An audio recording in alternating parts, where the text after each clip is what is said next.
Hello and welcome to Wednesday, our check-in day for the summer.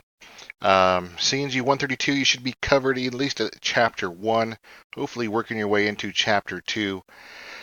Chapter 2, we talk about some uh, some attacks, and as you work your way through attacks, I want you to um, kind of take focus on the social engineering aspect, which when you get into um,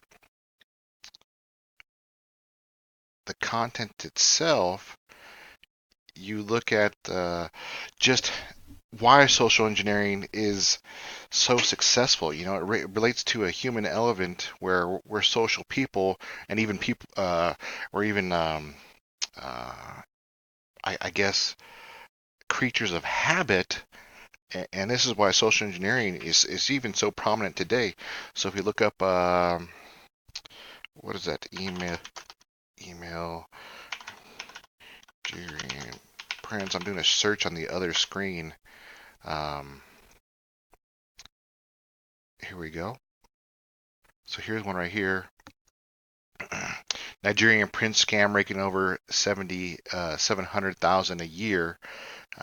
Here's how to protect yourself. You know, this email has been around, man, just about as long as I can remember. Um, let's see, 1995 is where they really started using the internet. Saw this scam, you know, a few years after that, um, where people would send you emails stating they have money for you, but they need your banking account number, and they could um, give you a portion of this money if you help them out. Um, and once again, this email is so prominent, just because it's preying on human nature, wanting to help other people, and that's why it's so successful and still successful today. It hasn't changed. There's still the Nigerian prince one being put out there, but it has changed slightly um, in its context. So you can find many different versions of that email. Another social engineering scam, and I give you guys the opportunity to earn extra credit this week. Go out in the public and see if you can get people to answer some security questions that you would use for your either bank account or um, some sort of private account. And if you, I'm trying to bring up another search here on the other screen. Um,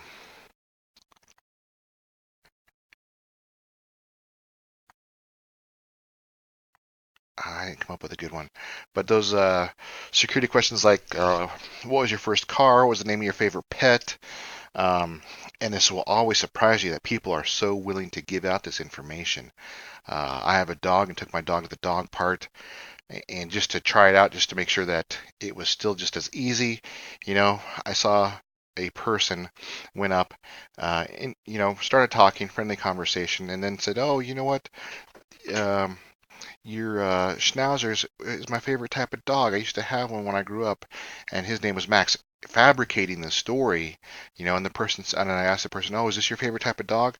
And boom, answered me back their favorite type of dog, if it was their first dog.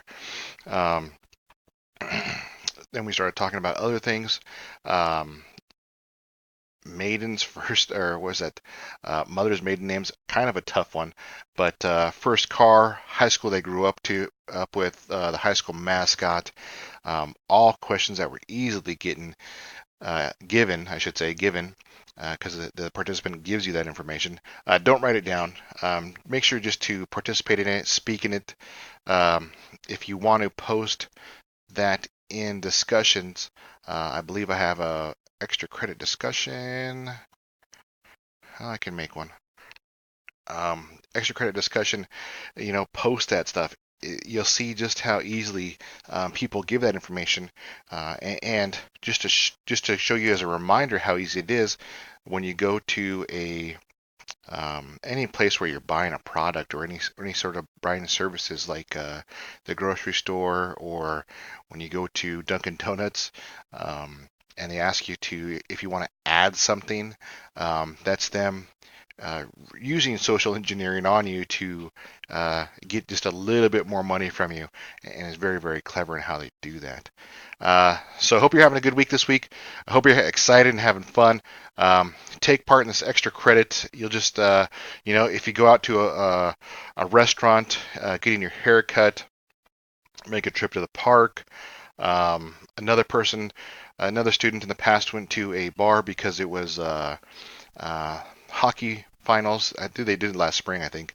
They went to a bar, and the person was so friendly. They just gave him all this information, and it was just unbelievable how many questions that individual answered. So take part in this extra credit. You'll get a kick out of it.